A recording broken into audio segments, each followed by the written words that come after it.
65 tonight if they win. You know what I'm saying? Yo. Mic check. 1, 2. What is 1, 2, this? 1, 2. Pick and Roll Podcast, episode 36. It's your boy Chris. I'm here with Super Dave. Yo, Man. what A lot up? happened this weekend, man. We got a lot to talk about. Got a lot to touch on. First of all, man, how you doing, man? You all right? I'm living, man. All right, man. Did you happen to catch the Giants game? What game? All right, there we go. You know what I'm saying? Yeah, it was an eventful week. It's still let's start it off like this, right? Quick question. Yep. How do you feel like the 17 game season is playing out for the NFL? It's good for the players. Because now you're getting guys that's approaching records that we probably wasn't going to see broken in a season. Mm-hmm. So like you got TJ Watt is 1 sack away from Strahan. Yeah, he's 1 sack from Strahan. I wonder if somebody's going to gift it to him the way Brett Favre gifted Strahan that sack. Brett Favre ain't gifted to him. All man. Brett Favre had, I said Bret Hart. All Favre had to do was fire that out to the sideline or just throw it in the dirt. But he slid down and helped Strahan out, man. He didn't slide down. He slid down, man. He fell down. He did a play action. He came off the bootleg, and he didn't see Strahan there, so he just went down so he wouldn't get hit. He could have threw that in the dirt. Come Man. on, He could have man. threw that in the dirt. Come on, man. Don't do that. He could have threw that in the dirt. Don't do that. Look, man, he could have threw it in the dirt. That's all I'm saying. Don't do that. That's all I'm saying. He could have threw that in the dirt. You don't think it's do you think Cooper Kupp's record is impressive that if he breaks the receiving yards record? Yeah, it'll be impressive Mhm. from a guy that you typically wouldn't say or wouldn't look at him as someone that would break that kind of record. Yeah, you don't look at him as a number one receiver. Right. And I got to shout Cooper Kupp out for that because I honestly didn't. I thought when Robert Woods was the guy that allowed Cooper Kupp to go off. And now we're seeing, no, Cooper Kupp can go off too. You know what I'm saying? Yeah. So Cooper Kupp is the guy that's allowing Robert Woods to go off. I think they work great as a tandem. But Cooper Kupp seems to get his regardless of who's on the field. He's a bigger like Wes Welker. Yes, He's a a bigger, little more dynamic. Yeah, he's a bigger, more dynamic. Yeah, because he could run the route tree better than Welker and Edelman and Amendola and all them. Well, also too, I think a lot of my perception of Cooper Kupp was the offense they had to run for Jared Goff. Mm-hmm. Now you're seeing what I predicted with the Rams and why they were my Super Bowl pick, and they still are because I'm not changing. Right. You know, even though I'm not so sure they're the best team in the NFC, I can honestly say that, you know, Matthew Stafford allows them to run more conventional plays, and they can get exotic as well with him too. Yeah. He can reach every area of the field accurately and with velocity. Yeah, that was a big pickup by the Rams because, like you touched on, Matthew Stafford he can make every throw. Yeah. He could change arm angles and still make every throw, and he allows McVay to just call a play.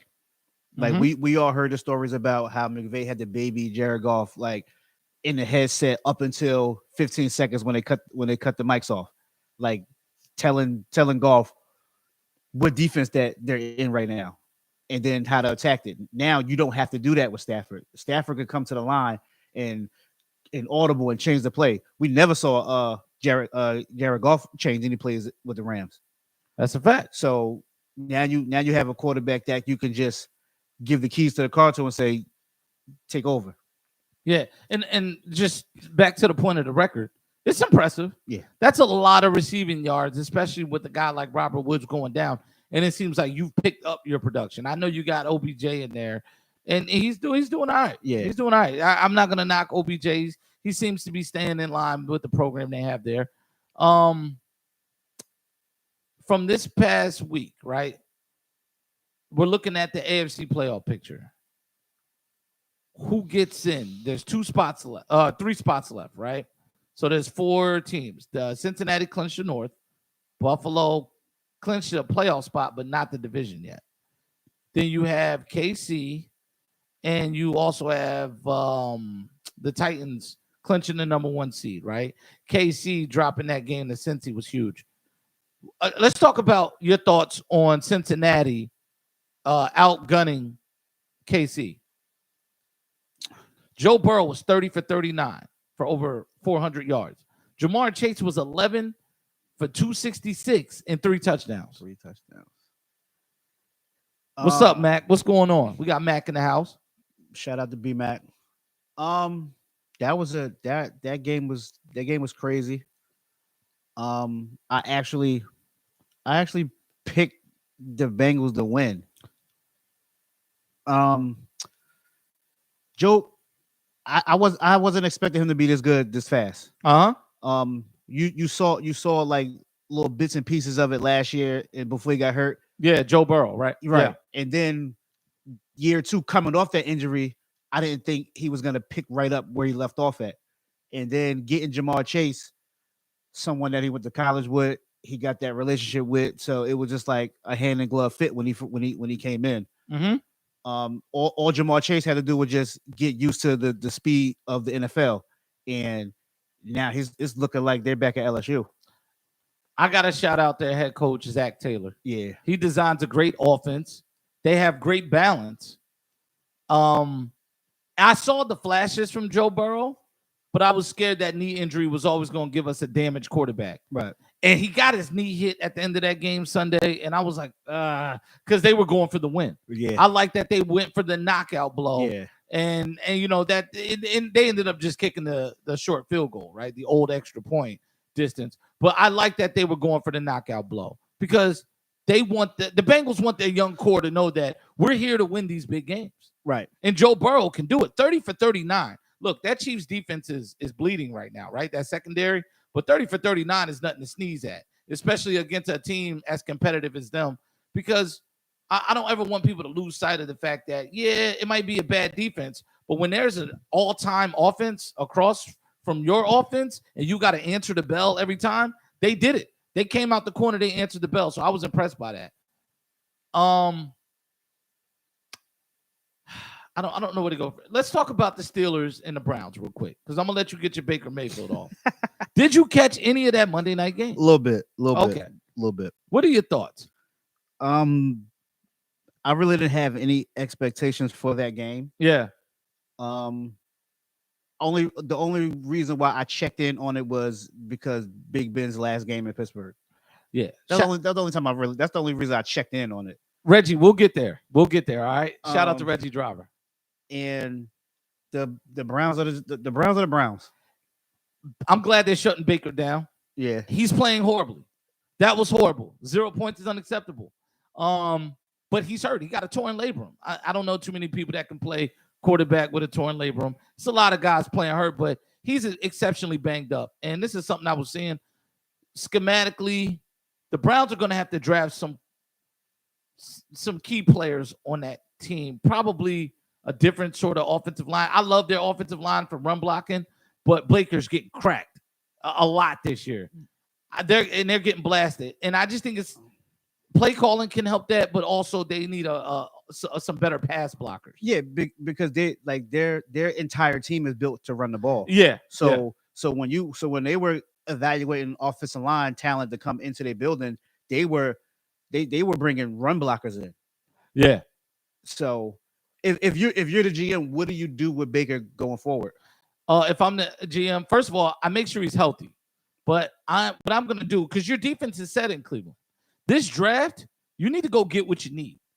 You know, I'd like to see them, you know, later in the draft, maybe if there's a solid fullback out there, or maybe a veteran fullback, start running behind a fullback, you know, really take the load off Baker. But also, I want him getting a really big receiver, like a big guy, somebody that's, you know, a Kelvin Benjamin for Cam Newton, kind of, you know, a security blanket sort of wide receiver at the number 2. I don't mind, and I don't think Jarvis Landry's a number 1. I always looked at him. He would be an ultimate slot receiver, and he needs to move around the field, which he does, but he can't be your best receiver. Right. So I like that. I like the receivers they have. It's just it's time to take some of that pressure off, because that line they've been getting blasted every time I watch Cleveland. It's not comfortable to watch. Yeah, he got sacked 9 times on Monday. Yeah, but back to my point about the AFC playoffs. You have New England, Indy, Vegas, LA Chargers, and the Steelers on the brink. They're all in the hunt. Who do you see making it out? New England clinched. Oh yeah, New England clinched the playoff spot. Yeah, so there's 2 left. The 2 left, Yes. which is the Colts and the Chargers are sitting right there. Yeah, okay. Who do they play?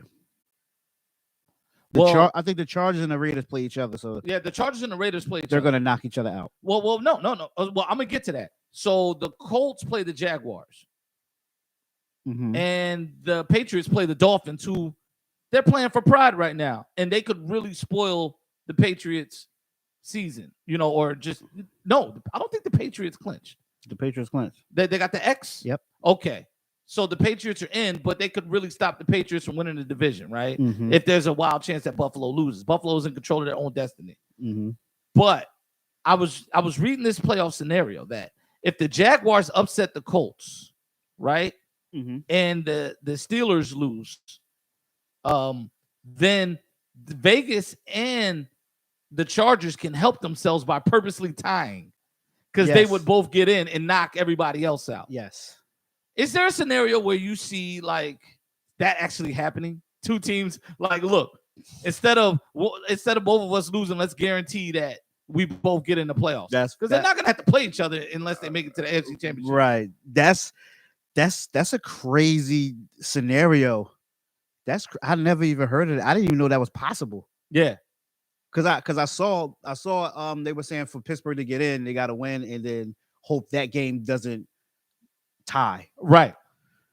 That's crazy. Yeah, and I was listening to somebody kind of explain that, and they were like, yo, that would be the wildest thing, 2 teams coming together. Like, how would the NFL respond to that? Because that's the last game of the week. It's on Sunday night. Right. Yeah, so it's like, how would the NFL respond? Do they put in a call after the 4 o'clock games are over? Like, look, y'all better not do this. You have to fight to the death. Because how do you stop it? And how is the Raiders owner going to listen to the NFL? I mean, the Raiders owner never listen to the NFL. They don't like the NFL. Yeah. But like, I'm interested to see how it will play out. Like, Sunday night game, all the games are over. Now, if we tie, we both get in. Right. So do you both teams just run the ball all day? Just like run, punt. Run and punt. Run, Yeah. Run and punt. Short pass here or there. Get to the 53 and that, the one more series, then punt it. I want to see it. A tie? I would see that too. I would love to see that too. I want to see it. Because the other teams, as mad as you can be, hey, guess what? If you'd have handled your business earlier in the season, you wouldn't be in that predicament. Like the Giants last year. And if the Colts lose to the Jaguars, who have COVID and no talent, then they don't deserve to get in the playoffs. Which is possible. Yes. Because I don't think the Colts have won in Jacksonville in a very long time. Listen, and and Jacksonville, they could spoil their season. I think that's a rival. That's a division rival. I think since Andrew Luck. Oh, wow. I think that's the last time the Colts actually went to Jacksonville and won a game. Wow. Oh, we got Dallas and Philly trash talk in the comments. Yeah. Max says he wants to see Pittsburgh get in. I don't think Ben Roethlisberger deserves this curtain call. I don't think they're going to make a difference. I think they get smoked by whoever they play in the first round. Yeah, absolutely. Yeah, like they come to Buffalo. It's not going to be week 1. You're getting ran out the building. If Pittsburgh happened to get in, they'll be playing Kansas City the first game. Yeah, and it's a wrap. Yeah. They can't score points. Yeah, we saw that a couple weeks ago. Yeah, and that wasn't even close. No. That was it was Big 12 football. Yeah, versus the SWAC. So I don't know. It's going to be interesting. But how do you see this shaking out with those games scheduled? Which teams do you see getting in? I believe the Colts are going to buck that trend against Jacksonville and then handle their business and get in. And I think who does Cincinnati play this week? The Browns. Cincinnati and Cleveland. They're both sitting their starting quarterbacks. Baker's out with injury, and they're resting Joe Burrow because his knee got hit at the end of that last game. So that game really doesn't matter. So how can Baltimore get in? Baltimore's on the outside. Clearly, if they win, Yeah, if they beat Pittsburgh, Baltimore has to beat Pittsburgh. The Colts have to lose, and the Chargers and the Raiders, one of those teams have to lose. I can't remember which one. It's kind of nutty. It's a nutty scenario. Lamar Jackson is still limping. I don't think. I don't think he's playing this week. I wouldn't play him this week if I'm Baltimore. Yeah, by looking at it, I don't even think they can get in because they would if they win, they'll finish 9-8, and if the Raiders lose, they'll finish 9-8. But the Raiders beat them, so I think it's over for Baltimore. But I think the first tiebreaker is conference record. It's confusing, man. It's confusing. So it's not head to head anymore. I'm not sure. I'm not sure. We got to look that up because I thought it was a couple of times. I think head to head is like the second tiebreaker. I think head to head matters when they're in your division. You see what I'm saying? Yeah. If you, I think it's gonna stay pat. I think the Colts and Chargers are gonna get in. Okay. Yeah, because I think when you're in interdivision, it's your conference record, and then they go against common opponents and head to head and all that. Yeah. But there's an outside chance Baltimore could get in. They just need everything to fall right. But yeah, they're away on the outside. And honestly, it's time for them to approach building that team, in my opinion, a different way. Mm-hmm. You can't. Lamar Jackson, you got to start giving him the tools to be a better passer, right? I think he can pass. Mm-hmm. He ran pro style in college, but just because he's Allen Iverson on a football field doesn't mean you play him like that. Right. You're going to kill him. I saw the wildest stat, and we were talking about this before the show started. Lamar Jackson has been hit with contact 821 times in his first 4 seasons in the NFL. That's too much. That's crazy. There's running backs who are banged up that Saquon ain't been hit that many times. 821 times is nuts. Mm-hmm. And he's got a 50.3 QBR when he played this year. Even though he was winning a lot of games just with his legs, that's not sustainable in the playoffs. And they saw that last year in Buffalo. Right. They came up to Buffalo and literally could not move the ball. Mm-hmm.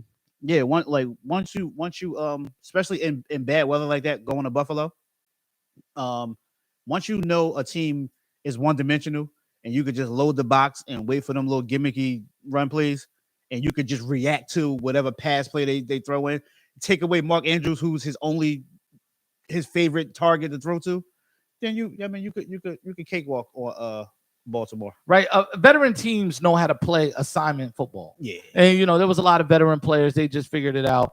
Let's look at the NFC playoff picture. Right? Hold on, before we switch it, do you think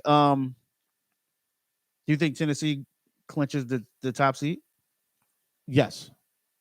Yes. And Derrick Henry. Derrick Henry is back in practice today. He's running like gingerly. They didn't have him doing too much, but he's off the IR. So here's my thing with that, right? How bad was his foot injury, right? And I understand you're going for a Super Bowl, but if you're Derrick Henry, this could be your career. The foot is nothing to play with. I don't care what sport you play. You go out there and crack your foot or tear something in your foot again, now you're out for training camp possibly, right? Like, the offseason 6-7 months, but that's your foot. And he's a bigger guy. There's 240 pounds on top of that foot. I'm curious. Put yourself in Tennessee's shoes. Are you rushing Derrick Henry back if he's not 100%? No, because even though we're the number 1 seed in the AFC, I'm not sure that they win their first playoff game. The wildest thing is, and this is another wild stat for everybody listening, Derrick Henry is 6th in the league in rushing, and he's missed 8 games. Yeah, because he was far ahead of everybody when he got hurt. Yeah, because Buffalo gave him 173. Yeah, we were just like, here, you can have 173. That's fine. Yeah, I think with or without Derrick Henry, I think Tennessee loses their first playoff game after they bye if they lock up the 1 seed. Yeah, I just don't trust Ryan Tannehill in the playoffs. And they are also a team. You need to look at doing something else, right? You need to make some free agent acquisitions, pick some guys up. All right, let's talk about the NFC playoff picture, right? Dallas and Philly are playing for absolutely nothing this weekend. So we know that Dallas has clinched the division. Philly has clinched a playoff spot. I'm not apologizing to any Philly fans. Go look at your schedule. You haven't beat anybody of note. And anytime you were playing good teams, they just weren't they weren't good, like you didn't show up. It wasn't a competitive game. So we have the Rams in there. We have Green Bay, who I think is playing the best football in the NFL right now, balance on both sides of the ball collectively as a team. I'm not gonna really give them the defensive side, even though they're playing well on defense. You can score points on Green Bay's defense. I know you can, but they seem to just get everything on time at the right time. Yes, and Aaron Rodgers is dealing dimes at the right time, and they running the ball well. Yes. Also, with the Rams, Cam Akers is coming back. Mm-hmm. I think that's huge for them because that's one thing that line can do is run block, and they can get back to some of the stuff that they like to do with a legitimate running back, because that's how they got to the Super Bowl a few years ago. That was all running game. Who was that? Chris Anderson? And Todd Gurley. Todd Gurley. Gurley was They had a two-headed. You know what I mean? Yeah, but Gurley was on like a load management. He was already. I think they both went over 100 against Dallas that first playoff game. Oh, against Dallas? Hey, Mac, man, Mac, you hear him? You hear him? All right, so we got Arizona in there. So now we have one playoff spot left. San Francisco sits at 9-7. If they win, they're in. New Orleans needs a little bit of help at 8-8. And everyone else is eliminated. Out of San Francisco and New Orleans, who gets in? San Francisco looks like they have the Rams on their schedule, but the Rams really have nothing to play for. Yeah, they're solidified. Let's see who. No, they do. The Rams do have something to play for the division because it's not locked up. The AFC West, the NFC West is not over. Okay, well, let's look at Arizona then. They play the Seahawks. Arizona's banged up right now. You're already in the playoffs. If you're Arizona, what time is that game? 4:25. So they're all playing at 4:25. Yeah. The NFL scheduled them all at the same time. Yeah. Okay. If you're Arizona, is that really that important to you? Probably not. If the Seahawks are giving you a game, do you still want to pursue that? Look, probably not, because this is not like before where the top two seeds get a bye. So if you play your hardest and win and the Rams lose and you jump up to that number 2 seed, you still got to play on Wild Card Weekend. This other game is interesting. Saints and the Falcons. Who you got? Because I don't think that's a walk in the park. And it's in Atlanta. That's gonna be a good one. The Falcons been playing. I underestimated the Falcons. Yeah, I didn't think they were going to win 7 games. I thought they was going to be in that 4 to 5 range, but they snuck 3 wins up out of there. Look, they put a little fight on Buffalo, and I knew they would. Their defense is solid. Yeah. We ran all over them for 233, which was surprising. But they came up there in that Buffalo bad weather. It was ice and snow, and they put up a fight. I don't see the Saints really just steamrolling them like that, because there's still an issue at quarterback. I just don't trust what they have going. They have Kamara back, correct? Right. Yeah. I still don't think that's enough. I don't think the Falcons are scared of them, and the Falcons are at home. I think the Niners. I think the Niners lose to the Rams, but still keep that spot. I still think they keep the 6th spot. Yeah. Reggie says hopefully New Orleans can move up to 6. Who would they play if they move up to 6? Let's take a look. Tampa. At that. So they will play Tampa. Tampa Bay still beats them with everything going on, which we're gonna talk about next. Yeah. Because if the playoffs was set right now, we would get Rams, Eagles, we would get Tampa, 49ers, and then we would get Cowboys, Cardinals again. Cowboys, Cardinals. I think the Cowboys beat the Cardinals The in second time Dallas. around. I just don't trust Arizona. And is DeAndre Hopkins still being out, right? And they're supposed to get him back for the playoffs, right? There's a chance he could come back. How hurt is he? He's old. I've been seeing like a little bit of slowdown in DeAndre Hopkins. I think Arizona knew, like, once they got to a certain point in the win column, they were like, all right, we're a lock for the playoff spot. Just deliver this team to the playoffs. Yeah. So I think he'll be, but look, it's the playoffs. Like it's a 1-game tournament. Yeah. So I mean, even though we've seen some decline in DeAndre Hopkins, you still want one of your best players out there because anything can happen. If San Fran gets in and they make it there, do you how do you see that shaking? Do you think San Fran could knock Dallas off? San Fran will play. They will play Tampa. Oh, they will play Tampa. Oh, well, yeah, Tampa beats them too. Yeah. I don't trust Jimmy G right now, and I'm not a Jimmy G hater. People kill Jimmy G, right? But they 49er fans kill Jimmy G. Yeah, but have they seen Trey Lance? He is not ready. That is a raw product. It is a second start, huh? Only his second start. He's that far away. From what I was watching, I saw the montage of all of his snaps. It's not good. And he's a guy I was wondering, he's a mystery because he's one of those guys that really shot up draft boards and got a lot of hype, and the competition really wasn't there to really reward that draft positioning that he had. But he's that far away. It's like Justin Fields still has a ways to go. Trey Lance has twice that. He's not ready. Right. Yeah, I think they lose there. But we got to talk about Tampa Bay, man. Antonio Brown storms off the field while Tampa Bay is losing to the Jets in the third quarter. The story is that Bruce Arians, they tried to put Antonio Brown back in the game. He said no. Now he's saying there's conflicting stories. Mm-hmm. They're saying there was an argument with Brady about him going to Gronk and the bonus money and the incentives and everything for his touches and his catches. And then they're saying he was like, hey, no, my ankle's hurt. I don't feel good going back in. And Arians told him, well, if you're not going to go back in, then you're not on his team. So we all saw it. He strips down topless, waves to the fans, throws his stuff in the crowd, ignores Mike Evans, runs through the back of the end zone doing jumping jacks, doing the field goal motion and rallying up the crowd in the Meadowlands. And throwing a peace sign. Yeah, throwing the peace sign. Shirtless, topless. He was topless running through the tunnel. The wrong person in the NFL that I want to see run through the tunnel. We want to see somebody else topless, the cheerleaders. Yeah, not you, sir. But anyway, right? I can't be saying stuff like that. What are your thoughts on what happened with Antonio Brown? We don't know the real story. There's so many stories going on out there with the Bruce Arians thing. Yeah. With the Tom Brady and Gronk thing. But here's what I'm gonna say. Here's what I'm gonna touch on with the Tom Brady Gronk thing. Mm-hmm. Football is a matchup sport.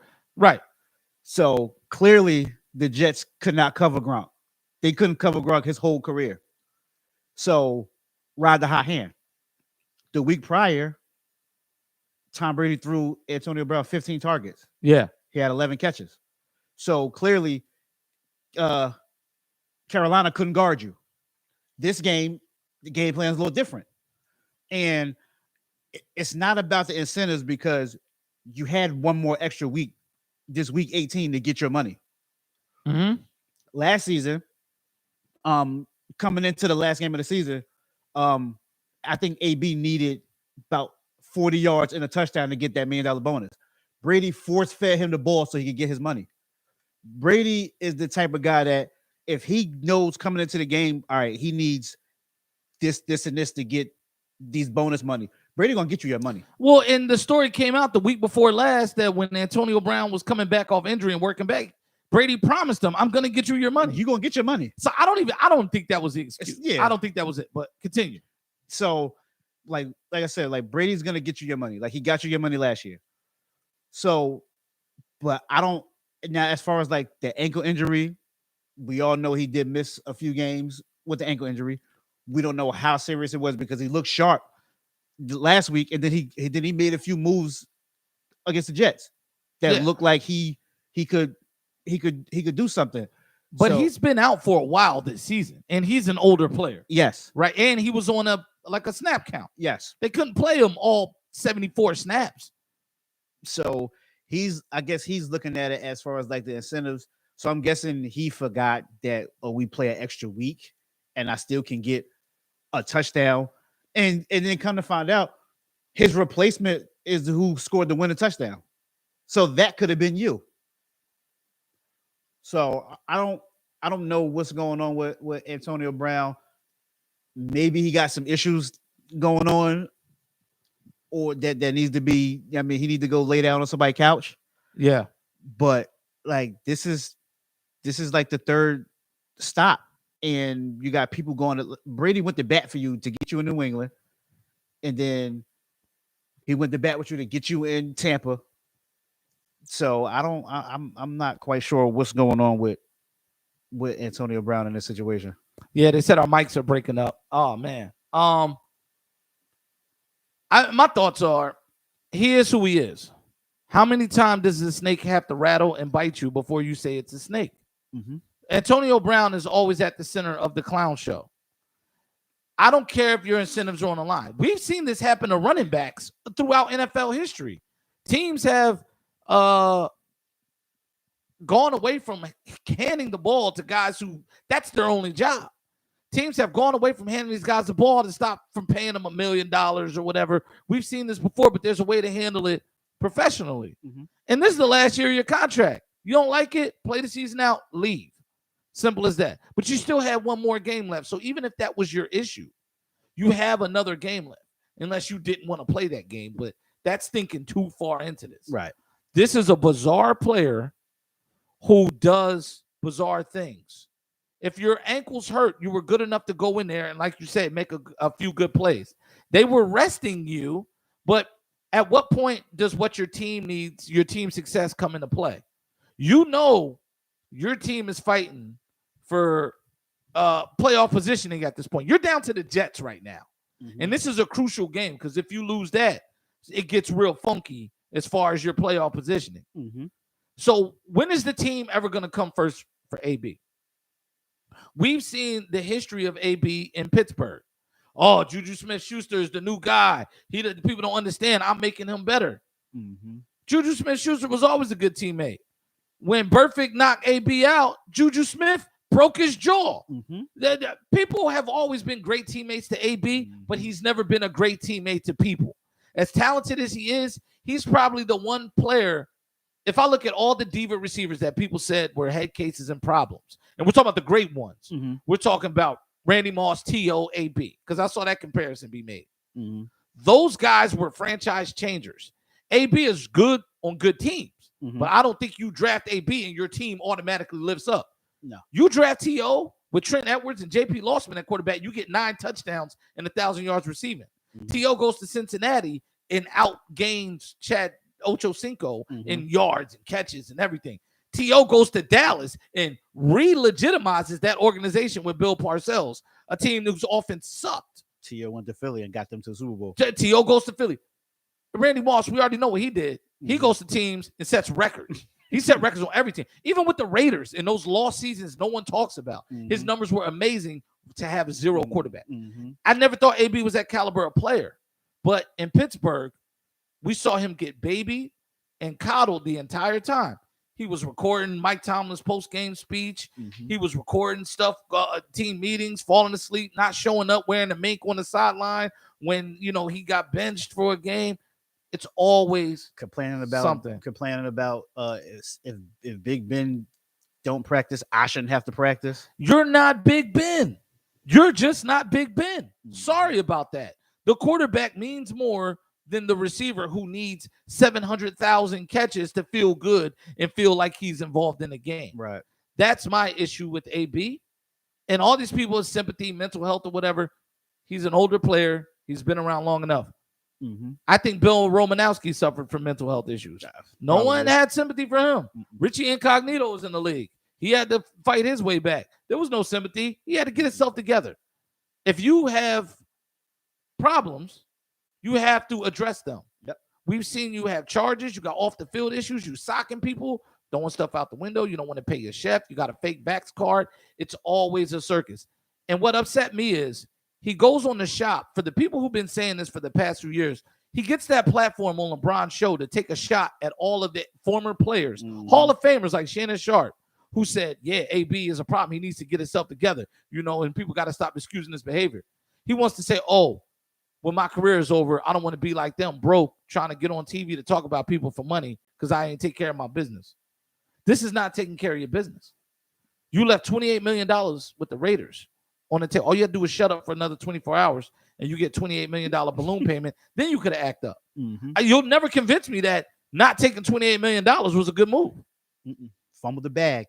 That's dumber than Ben Simmons because that was a balloon payment. Mm-hmm. That's one wire transfer to your account of $28 million. Push of a button. Listen. AB, there's no method to his madness. There's nothing. He's a jerk. He's an asshole. And I think that's what you saw there. Is he NFL junk? I think he is NFL junk because, look, they got the one good season out of him. It was a time bomb waiting to explode. Mm-hmm. And they happened to get it off last year Mm-hmm. because the team was just doing so good. They didn't need him. And they were healthy. They were healthy. They didn't need him. Mm-hmm. ABC's, oh, y'all need me. So I need this my way because I'm your last hope of having a passing offense. What did Brady do after AB ran through the tunnel topless? He found some rookie 7th round picks. He threw the ball to everybody, and they got up out of there with the win. And I think like looking at that last drive, they went 93 yards with no timeouts. And I think Brady did this on purpose. Yeah. His replacement, AB's replacement, I think Brady force-fed him the ball on purpose to show, like, I don't need you. Like, I could throw this ball at anybody.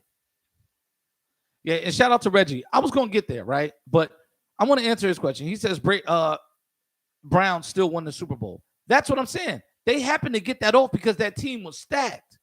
And yes, AB contributed, but they honestly could have still won that Super Bowl without Antonio Brown, with a lesser receiver in his place, maybe a decent guy, right? Didn't Gronk get 2 touchdowns in the Super Bowl? Yeah, look, Fournette was running like a madman, and if Fournette's there, AB still doesn't get those touches because they're able to run the ball more. Mm-hmm. So, but people like him, when they know that you absolutely need them and they already are snakes, they're going to hold it over your head and do stuff like he did. Now, shout out to Reggie bringing full circle.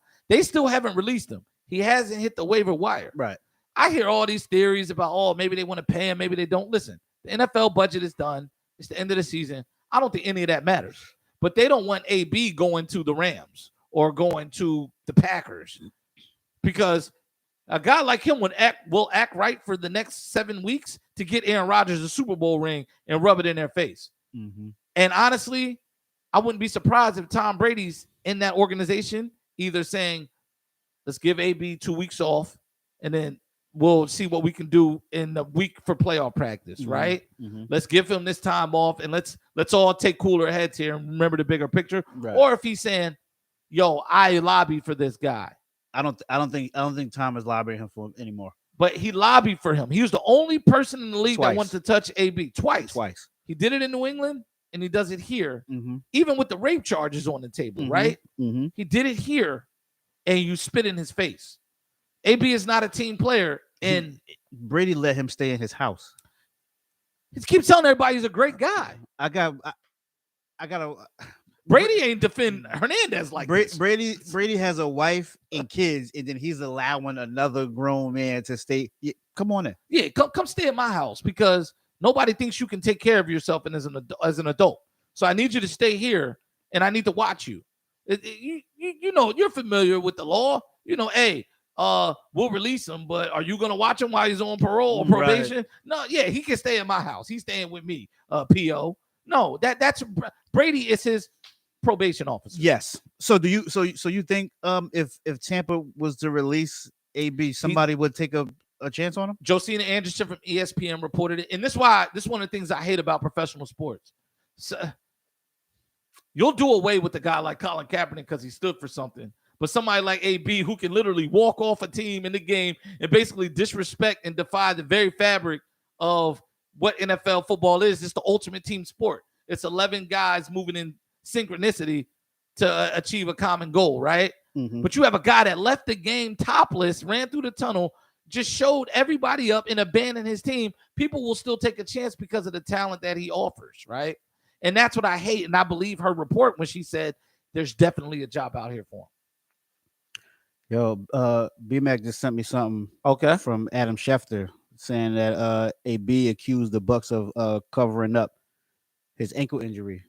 Said he had an MRI and it showed some broken bone fragments in his ankle. I think AB knew that. And the ligament was torn from the bone, cartilage loss, and said he's going to undergo ankle surgery. He's been hurt since like week 5. And I think he's undergoing ankle surgery because they won't release him. So he's letting them know that he's not coming back to that team. All the signs are there. Mm-hmm. Like, that's clear. Yeah. I don't think that they withheld anything from him. I don't, and AB doesn't have a track record for me to trust anything he says. He's a clown. So even if that's true, even if he had the ankle injury, and He's shutting himself down, and it was as severe that he's saying it is. Yeah. If Bruce Arians in the Bucks organization know that you're hurt, and he's telling you to go in the game, maybe he's telling you we're trying to get you your money. Exactly. And you're on limited touches. He had been sitting for like a half a quarter. Mm-hmm. You know, they were going to Mike Evans, and they had Mike Evans out there trying to fight through double teams and had everything else going because they're trying to get you the ball in spots. Also, you'll be effective that way. Right. We can't leave you on the field. Because it's like, all right, you need going into that the time that AB went out, I think he needed to get his money. Yeah. 55 more yards, 1 touchdown, and I believe like 6 or 7 more catches. Right. So if you go in and play just some spot minutes in that third, fourth quarter, now going into the last week, you probably gonna cut them numbers in half. You probably get your touchdown that Jets game. So then now going into week 18, you probably need what, 20 to 30 yards? Yeah, basically shut them down. We seen Tom Brady give Ocho Cinco a catch in the Super Bowl, and he ain't even played that season. Right. You know what I mean? He didn't even know the playbook. He's just like, yo, 10 yards out, I got you. Yeah. You see what I'm saying? And that's where I'm tired of AB. I'm tired of looking at him. I'm tired of hearing about him. There's a lot of other great things going on in the NFL, and this is actually a great season. There's a lot of parity. A lot of stuff can happen. Yeah. There's phenomenal players to watch. I want people to stop shining a light on this guy, stop signing him. Mm-hmm. Because I've seen y'all exile T.O. when he still could play. Mm-hmm. You exile Randy Moss when he still could play. I saw you do it to a bunch of other players who didn't do half the stuff that this guy did. I saw Albert Hainsworth get run off. I saw Vince Young get run off and labeled and just accused of being terrible people. Now it's time to let AB go. Let him go live the life, make rap albums, do whatever he wants to do. Mm-hmm. But he's not good for the sport. He's a terrible person. Yeah. He's farting on his doctor. Mm-hmm. And the doctor's like, yo, I'm a doctor and I'm trying to treat this dude, and he's farting in my face and laughing about it. He's a child. He's a child. He's in his mid-30s. And we thought Odell was bad. Exactly. As much as I have to say about Odell, what he does doesn't hold a candle to AB. Odell's just a head case. Mm-hmm. You know, he's got a little TO in him without the production. But AB is just all around bad for business, man. He's bad for business. He betrayed Tom Brady. So with that being said, what do you think the Bucs' chances are, man, of competing and getting back to the Super Bowl? As long as you got 12, like I can't count you out. Yeah. But, you know, they were my Super Bowl pick. Well, my pop says Hainsworth quit, and that's a whole nother conversation for another day. That was Mike Shanahan in Washington who didn't know what he was doing. He was past his time. But go ahead. Yeah. Shanahan ran a lot of guys off of Washington, even McNabb. Tampa's my Super Bowl pick. Yeah. So they still in it, so I can't change. We don't change. We don't change our picks. Mm-hmm. But it's an uphill. It's an uphill battle. It's tough now. Yeah, it's tough now with this whole AB situation, with Godwin being out for the season. Reggie said they got 0 chance if they play Philly. I guess we're gonna see that Jalen Hurts 400-yard performance. Yeah, against Tampa Bay. Reg, if the playoffs is as is now, the Rams will be welcoming Philly to Los Angeles. And that's a short-lived game for the Eagles. Well, yeah, he said the Buccaneers. And my thing is, too, the Buccaneers are one of the strongest run defenses in the NFL. If you can't protect Jalen Hurts with the run, you're going to see everything I've been saying, which I expect you to see first week of the playoffs. And there's no hate. Mm-hmm. So, yeah, but with all these injuries, it's going to be interesting to see how they play. But I don't think it's impossible that they still make a deep run.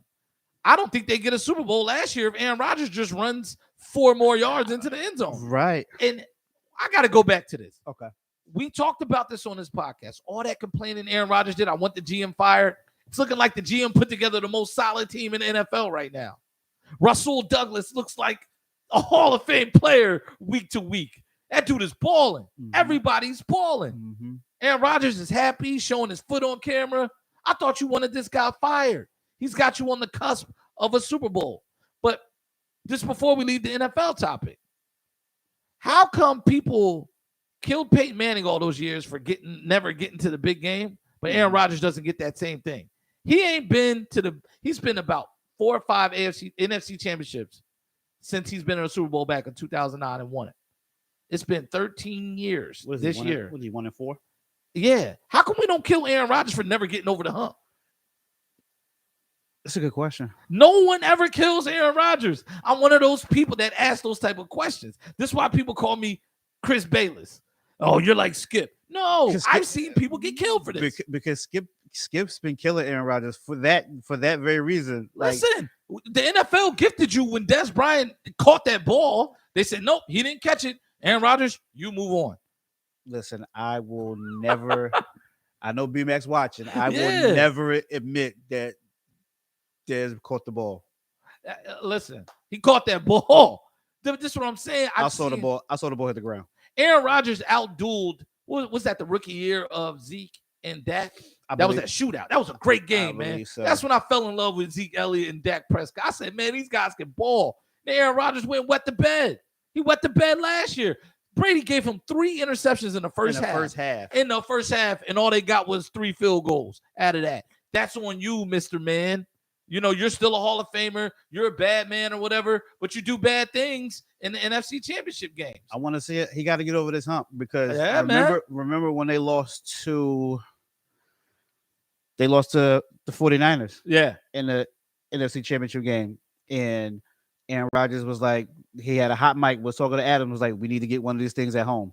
And then last year you had the NFC Championship game at home and you lost. And let's not sweep under the rug that he took a 15-1 Green Bay team into the playoffs and lost. Listen, their first game. That team wins more regular season games than anybody else. They have the craziest. Regular season. I think they set the record for most consecutive win or seasons, like the most wins in consecutive, like 3 or 4 seasons in the regular season in NFL history. Let's stop. I don't want to hear you attacking your GM. And honestly, if you leave Green Bay, you're a selfish player. Because I always thought Aaron Rodgers was selfish. Everything he hated about Brett Favre, he's become. And that's hey, look, man. Look, I'm just talking about full circle. Full circle. But let's move on to the NBA. LeBron is looking like 2017 LeBron. I'm not gonna say 09 or 08. He's having a nice stretch. So last night, he has a good night against the Sacramento Kings. He makes a contested layup. He turns to the crowd. No, he turns to his bench. No. He turned to the Kings bench. That was the Kings bench. Yes. Okay, because I'm watching on Instagram. And he says, I'm an MFing problem B word. Your thoughts? It's the Kings. It's the Sacramento Kings. It's the Sacramento Kings. This is after they traded Rondo, too. They did that. They traded Rondo on a holiday week to the Cavs because Rubio went down. Should that move should help Cleveland. Yeah. Oh, I love the move for Cleveland. I love the move for Cleveland. And I love what they're doing in Cleveland. You know, they're finding their way back and they're in good position to build something nice out there. But back to LeBron. I totally agree.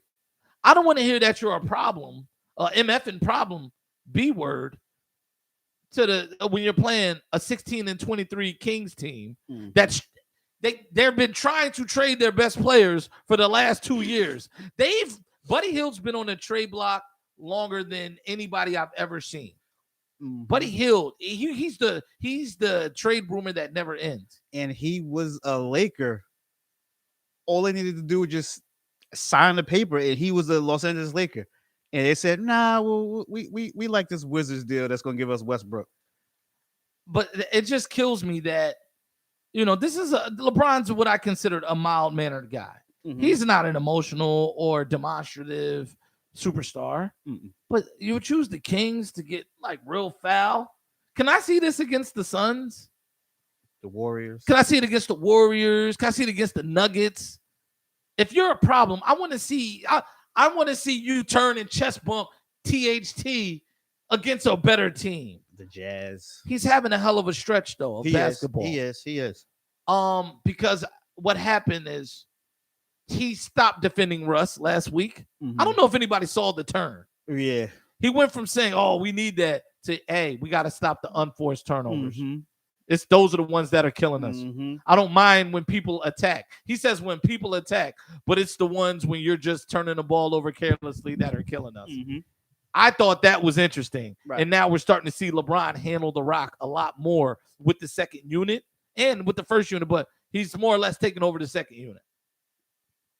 We all knew that this wasn't going to work. Yeah. We all knew that for Russ to be effective, he needs the basketball. Right.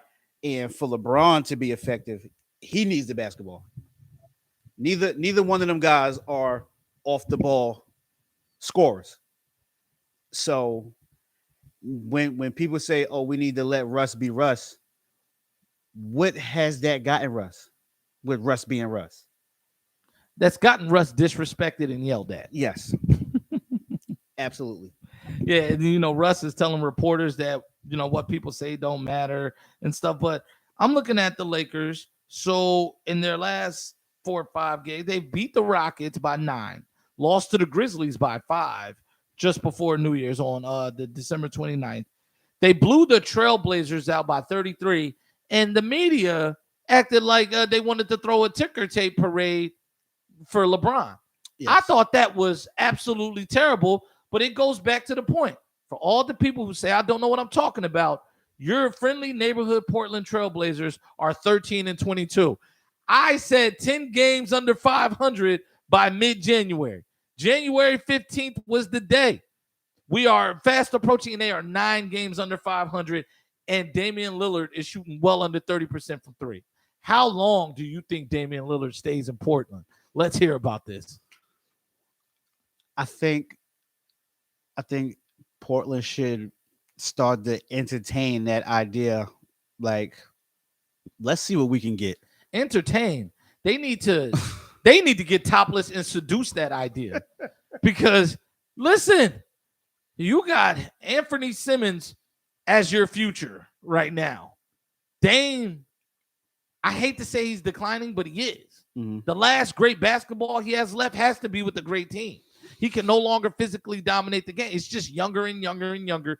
He's getting smaller and slower, and that team is getting worse and worse. So where do you want to see him wind up? Don't say Philly because I don't want to say Philly. Well, for the right price, yeah. If it's a 1-to-1 for Ben Simmons, we ain't had Ben Simmons anyway. So he would just start over Tyrese Maxey, and we push Maxey to the bench. We'll give you a player that's going to be good for the next 6 to 8 years, and you can build around, right? You got shooters out there. Ben might even rip off some wins out there with a team like that, just running the floor, because they're not a defensive team. They just chuck up shots. Who better to chuck up shots with than Ben? He's going to give it to everybody because he ain't going to shoot. He's just going to rebound and play defense, right? He'd do the opposite of what Dame does. So for the right price, yes. Where do I want to see Dame? Where do I think he'd be most successful? He's going to need a complimentary big man, somebody that he can work the pick and roll off of that can also get theirs. He's going to need to play with somebody big. That's a contender. That's a contender. So of course he would work in Brooklyn, but I don't see nobody's touching Kyrie. So yeah. So if you're at Portland, do you make sure you trade him to the East? Yes. I don't want to see Dame out west unless I send him to the Oklahoma City Thunder. That's it. I don't want to see Dame in the playoffs because he's the kind of guy that will wreak vengeance on your team. So what? Even though you're not going to make the playoffs. So what big man in the East besides Embiid? Because you said you don't want to. He's so small of a player. You need a team that has size and physicality. Honestly, the New York Knicks would be good. Because right now they have an Evan Fournier problem. The articles are starting to go, and I like Evan Fournier. I really think it's Tibbs and the GM, the way they put that team together. But now they brought Evan Fournier there to do what he does, and it's not working for them because he's just not as prolific at doing it as they need him to be. They need a top-end scorer that really stretches the defense out. Evan Fournier doesn't stretch the defense out. He stretches it out from the elbows and from the corners and things like that, and from the short corners. But you need somebody that's a threat from straight out, and that's a 3-level score. Right. That's what they're missing. And they need somebody that's ball dominant because that's not Julius Randle's role. So, yes, I think he'd be good there. And I'd also think he'd give some life to Boston. You send Jaylen Brown, a couple other players and picks out there. Now you have Lillard, Tatum. You can find your big man maybe next year because Lillard's still under contract. Now you're talking about something. I like that Robert Williams kid in Boston. Yeah. I like him. Yeah. And you can even put a Lillard next to a Smart. Smart will play the defense. You know, because he also needs to be next to a 2 guard that can defend. Yeah, sort of like what they got going on in Golden State. Like, Steph, you're the scorer. Even though Clay can score, Clay guards the other guys, right? Wing players, right? So those are the kind of teams that I think he really needs to go to because he's going to need the ball in his hand, and he's going to need to do exactly what he does. And the team has to be good. That's what it has to be. But yeah, my prediction, man. I'm telling folks. You was spot on, baby. You were on to something. Spot on, baby. I told him. Okay. I tried to told him. Chris Bayless. I tried to told him. And I told people my Sixers were coming back. They just won tonight, 5-game win streak. We're about 4 games back of the Nets. Kyrie is back in Brooklyn, but he can only play the road games that aren't in Golden State, Toronto, and he can't play in their home arena. Right. How long do you think this is going to last? Because we all know basketball is about chemistry. Do you think it has a huge effect? Yeah, it's gonna because who wants a part-time player? Even though it's Kyrie Irving. And it'll work in a regular season because the Nets know we're gonna be top 3 in the East. Right. Anyway, with or without you, we're gonna be top 3. What it's really gonna come back and bite them is if you don't get that 1 seed and you have to play a game 7 on the road. I mean, I'm sorry, you got to play game 7 at home. Yeah. That's gonna hurt. Yeah, because people are like, oh, well, the Sixers can't beat the Nets.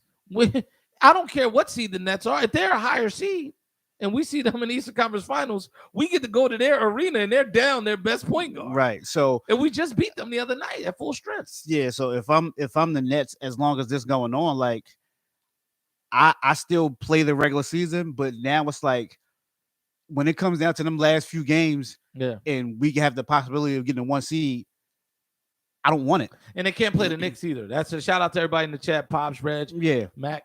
They can't play the Knicks either. Yeah, I don't want that 1 seed because I'm gonna be looking forward to say, all right, I need a game 7 on the road so I can have him. And once again, right?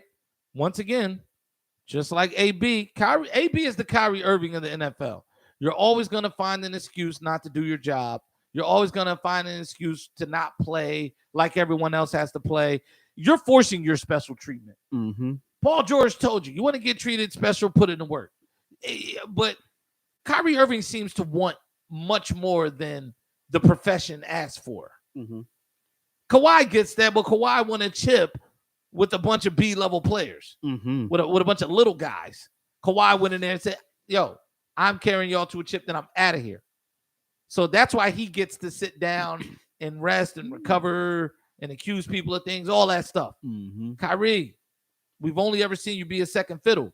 Ever since then, you've destroyed every franchise you've been with. And you're on the verge of destroying the Nets. Yeah. Came very close this year. What happens He almost destroyed the bubble. Almost convinced the revolt from all the young players. What happens if the Nets and Golden State play in the finals? Yes. If the Nets and Golden State, he can't play the series at all. And that's what I'm saying. I honestly think that it's a foregone conclusion, right? And this is my conspiracy theory. The Nets have to showcase him healthy. They don't have to tip their hand to Kyrie. And they don't need his permission to trade him. He doesn't have a no-trade clause. Listen, by the trade deadline, you're going to know who's in and who's out and who's looking to clear cap space. They're losing to We Indiana already right now. we already know. Oh, they're losing to Indiana right now. Yeah, What's the 105. It's a lot of times. 105, 103. 105, 103? And Indiana's hurt. They're missing a lot of people. Yeah, Kyrie has 12. Harden got 16. Durant got 33. Oh, but this is what I'm saying, right? My conspiracy theory is this. I think the Nets are showcasing him because at the trade deadline, there's going to be a team that wants that cap space next year. Because Kyrie's already threatened to retire if you trade him. If you're the Houston Rockets, come on down. We'll give you John Wall.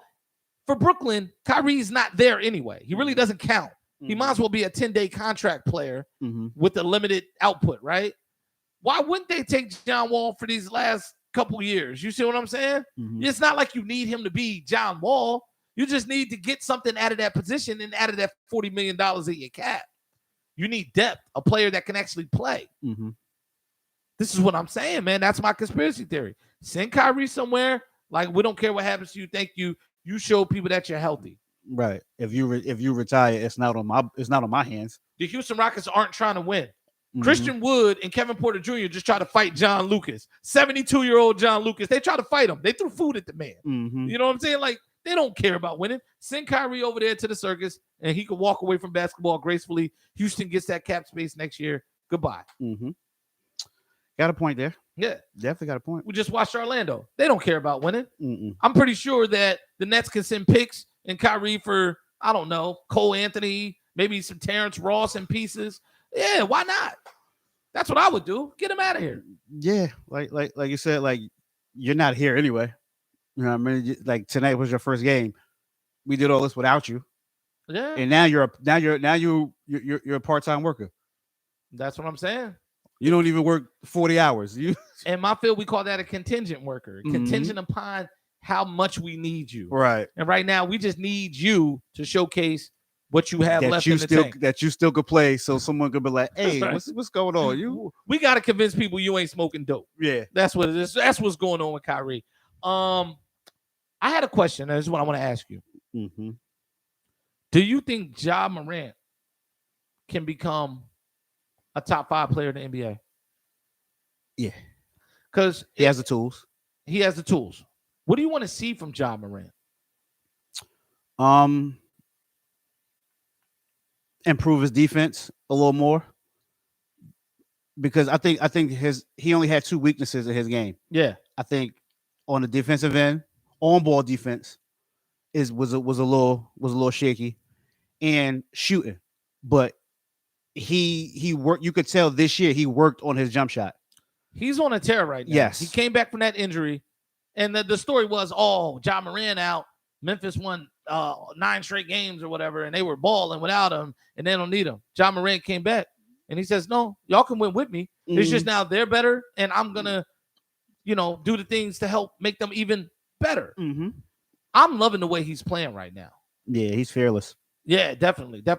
I think he's on the verge of being like a top 12 player right now because he's that skillful when he puts it all together. I think he's probably like a year away from doing that. But Memphis is definitely a playoff team, so he'll get a chance to showcase that next level. Yeah. I put him in that Anthony Edwards class. I see great things for them. I love the way they play. They have all the explosion and athleticism to really dominate. And I like touching on Anthony Edwards. I like how you see how when young guys come in the league and they're super athletic. Yeah. And when you take that athleticism away, they have nothing. Anthony Edwards can shoot. He can shoot, yeah. So it's like, how do you play him? Well, he does things like rebound too. He plays defense. Yes. He's a hustler. Yes. He's a hustler. He gets his the hard way. And that's what I love about him. And Ja Morant hustles too. Yeah. He's a little undersized. Like, yeah, he's going to have problems with bigger guards, but I really see top 5. I see great things. I don't know if top 5 would be that, but right now he's killing it. His arrow is pointing up though. Yeah. Let's talk about the Chicago Bulls. Talk about it. All right, we're going to talk about your Chicago Bulls. Right now, do you think they have what it takes to come out the East? They just won 8 straight games. And it seems like the teams that got ravaged by COVID early, they've now rebounded. Sixers 5 straight, Bulls 8 straight. We're starting to see who we thought were going to be in the top 4 start to take shape again. The Bucks have never fallen off. No. I want people to know that. Yeah, the Bucks aren't playing. They can't get my fantasy team, fantasy basketball. I got 3 Bucks players. One of them's out every night, and they're still winning. It is the amazing thing to watch on my phone. But let's put it this way. We're starting to see that take shape. Do you think they have enough right now, or are they a player short still? Chicago? Yeah, Chicago. Yeah, I think we're a big short. Reggie says the Bulls are this year's Knicks. Yeah, the Knicks had a nice little run last year. But I think if this year's Bulls play the Hawks in the first round like the Knicks played them last year, I think we win that series. Yeah, I think we win that series. I've been telling people, I think our ceiling right now is second round of the play. If we could get out of the first round and have a competitive series in the second round and fall short, successful season for me, because we even when we signed Zoe and DeRozan, we still was picked to be like in a play-in tournament. Right now, we're number 1 in the East. You're number 1 in the East right now. So let's look at this. As of now, you'd be playing the Wizards, and teams on the verge of that play-in. It's between Charlotte, Washington, Toronto, and Boston. We all know you don't really want Boston if you're a number 1 seed. Right. But those other 3 teams, I think the Bulls sweep them. We get rid of them. Toronto's not a threat anymore. I think Washington's going to start losing a lot of games. They've already lost a lot, and Bill is like not just now working his way back. But they're still their honeymoon is over. We don't believe you. You need more people. Yeah, that's how it was with Chicago.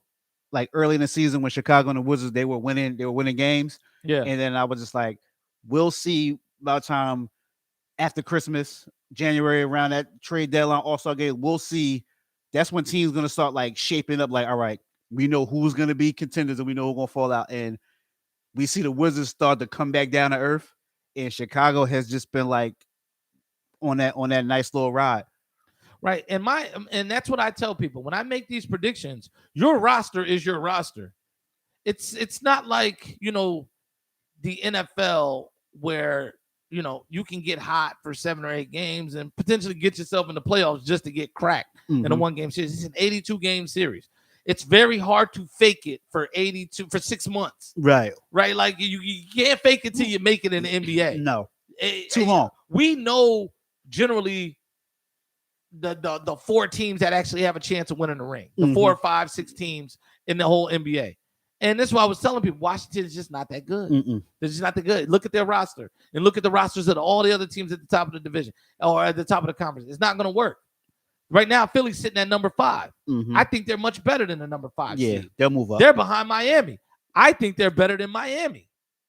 I think they're much better than Cleveland. Cleveland's 21-17. Now, I like what they're doing, but I don't think that's sustainable. No. Boston's going to be back in that picture. What seed is Cleveland right now? Cleveland right now is the 6th seed at 21-17. They're a half game back of Philly. Yeah, I think by the end of the season, they'll be in that play-in, fighting for a play-in spot. Yeah. They'll fall back to that. What is that? 7 to 10. 7 to 10. 7 to 10. And that's what I'm saying. So your roster is your roster. And that is... I just like to get that across to people. Right. Like, you might love a team, but it is what it is, man. Yeah, it is what it is, man. That's why, look, aside from the Eagles and that whole NFC East debacle, my NFL picks been on point. My NBA picks are shaping up to be on point. Listen, man, I'm trying to tell people I am a psychic when it comes to sports. I just can't bet because the minute I start betting, that's when things get dark.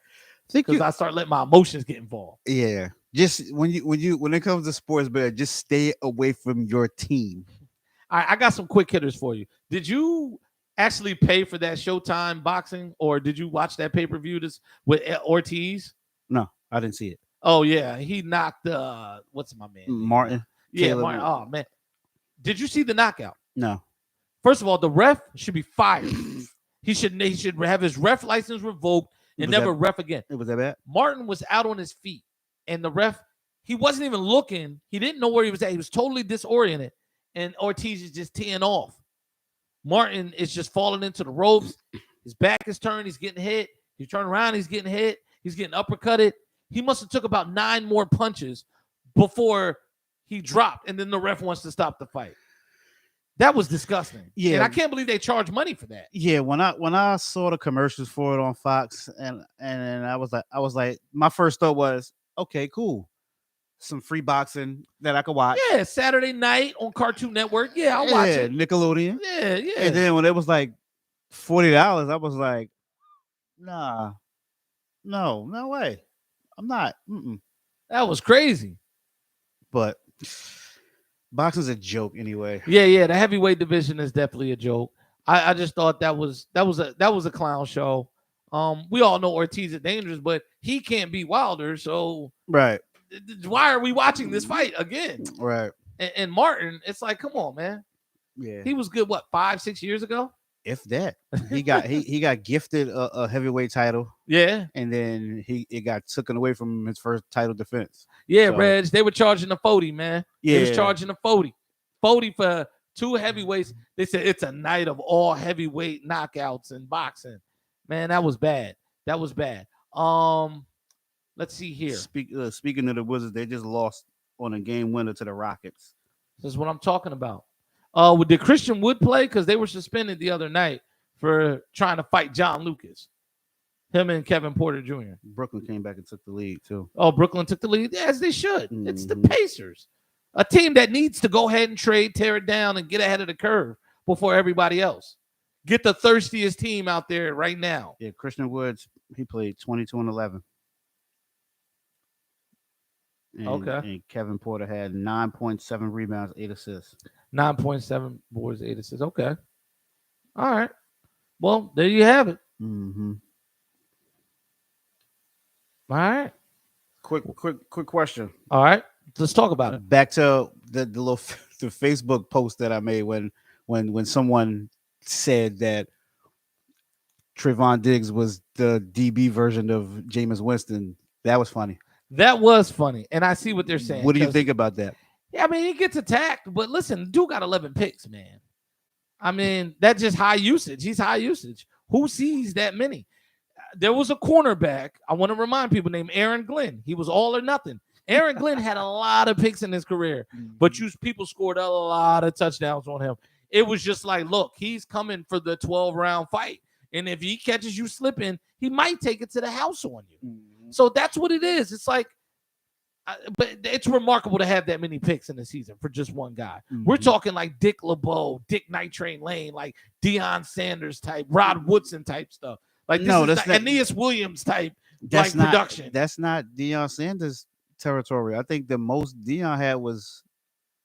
I'm just talking about like productivity. Yeah. Like productivity. Yeah. But Deion, he's got the career interceptions numbers are up there. Yeah. Yeah. But the most he had in the season was what, maybe 8? Yeah. In that 6 to 8 range. And then they just was like, we're not. Just imagine if they had the balls to try to throw at him all the time. Yeah. How many he would have. So that's what I'm saying. It's like he's young, Dallas. People are testing them. I wouldn't say he's the Jameis Winston. I would take it to baseball. I would say like he's like a Ryan Howard, where it's like a home run or nothing. You're either gonna strike me out or I'm gonna hit this home run. There's no gray area with this. All or nothing. Spurs just beat the Celtics 99-97. Spurs are quietly a very solid team. And I keep hearing DeJounte Murray trades for Ben Simmons. I'm not a fan. I like him. I like him, but that's not what we need. I like him. That's not what we need. I really just want a collection of players and to be done with it, man. I want a collection. I want Harrison Barnes and the 2 players on the team that play exactly like him. And then you can go to the Kings. Give me that, and we'll be all right. I kind of like that Murray for Ben Simmons. I kind of like DeJounte Murray for Ben Simmons. I kind of like it. I mean, of course, there's going to be like other pieces involved, but I kind of like it. I think we'll be taking back more than just DeJounte Murray. We got to start treating Ben, and I think Maury knows that. You're not getting Ben and other people that matter. No. I'm saying going back to Philly, there will be other pieces involved because the money doesn't work for just straight up. Right. Yeah. The money doesn't work. Yeah. So players coming back. Yeah. I've been seeing people like, oh yeah, Sixers give up Thibault and Simmons for Murray and 3. No, I'm not giving up nothing else with Ben Simmons. The rest of the team just won 5 straight, and they're back on track. Mm-hmm. Tyrese Maxey lit the Nets up the other night. We got players. We got things we can work on and things we can focus on. Because I like the trade because what are you losing with Ben? A defender. That hasn't been here all year. Right. But no, I'm just saying that's what you're losing. Yeah. Murray plays defense. He Yeah. doesn't. He can't guard 1 through 5 like Ben. Yeah. But all right.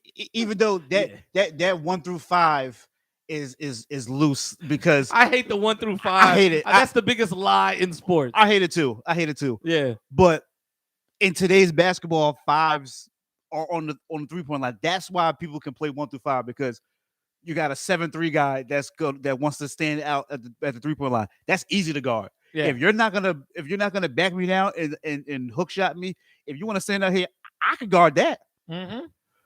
But Murray plays defense, and he distributes the basketball, and he can score. He can score better than Ben. Yes, he can score in more variety of ways better than Ben Simmons. Anyone can. My mom can score better than Ben Simmons. Right. But when I said for that kind of money, she's gonna try. That's it. Right. She'll find a foul. Right. She'll get to the line. But I never heard that trade scenario, but I like it. Yeah. I like it. Yeah. I've been hearing so many trade scenarios. I don't see this ending anytime soon, though. But I'm starting to tell people the bin for Dame is starting to start up again. Because listen, if you're Portland, you just need your future. Mm-hmm. You just need to be able to look forward when you're looking at getting rid of Covington and all these other guys. You need to be able to say, hey, this is my future right here. Somebody I can use. And I'm telling you, it's starting to become a reality again. Mm-hmm. Because that's the way sports works. Because once again, look at your rosters. All right, Dave, any last words? Anything else you want to talk about? Give us an update on Daniel Jones. Look. All right, a Mike Glennon update? He should never, ever. Jake Fromm. Mike Glennon should never, ever, ever, ever get another NFL job. But my thing with Daniel Jones is I'm all for, like, if we want to get rid of him, yeah, and we're gonna upgrade the position, I'm all for it. Yeah. But as far as what I'm hearing, like all these mock drafts, the Giants should go after this quarterback. Daniel Jones is better than all these college quarterbacks coming out in this draft. Daniel Jones for Baker Mayfield, would you do it? No. All right, there we go. All right, Pick and Roll Podcast, episode 36. This was a great show, man. I enjoyed it. I'm glad we got to really speak our minds on a lot of these topics. It was real busy this week. It was a busy week in sports. So follow the page on YouTube, Facebook. Shout out to the people that tuned in and spoke and participated. We appreciate y'all, man. We're going to come back to y'all next week with another podcast. We're going to have a replay. We're going to leave it up so people can go back and look at it, man. And we're going to get this podcast subscription together so we can get it out there to all the streaming services so people can listen. People who don't have time to watch, they can just sit there and listen to it at their leisure. But this is a good week in sports, man, and we'll see what happens this weekend. The NFL playoff picture will be set, and then we start getting to talk about who's hot and who's not. All right. So shout out to y'all, Eagles and Cowboys Saturday nights. Remember, love each other, all right, because this game doesn't matter. But next week, it's back on. The war is back on. No fighter. Right. Mind the truce, fellas. Mind the truce. It's not necessary. But we out of here.